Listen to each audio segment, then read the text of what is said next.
আপনাকে সারা জীবনের জন্য হারিয়ে ফেলার ভয় হৃদয় ক্ষত বিক্ষত করে আমাকে পাগল করে ফেলছিল।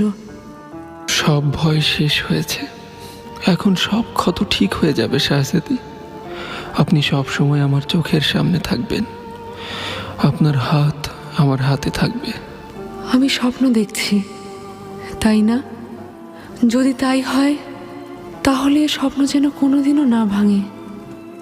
নিয়ে চলুন আমাকে সেই জান্নাতে, যেখানে আপনি নিয়ে যাবার প্রতিশ্রুতি দিয়েছিলেন। এত বছর পর পরিবারের সবাই নিশ্চয়ই খুব খুশি হয়েছে। হ্যাঁ, খুব খুশি হয়েছে, আর অবাকও হয়েছে। বাবা, ভাই আমাকে ছাড়তেই চায়নি, পারগা থেকেই সাথে এসেছে, প্রাসাদের বাইরে অপেক্ষা করছে। এতদিনের অপেক্ষার পর আপনি আবার দেখা পেলেন ওনাদের।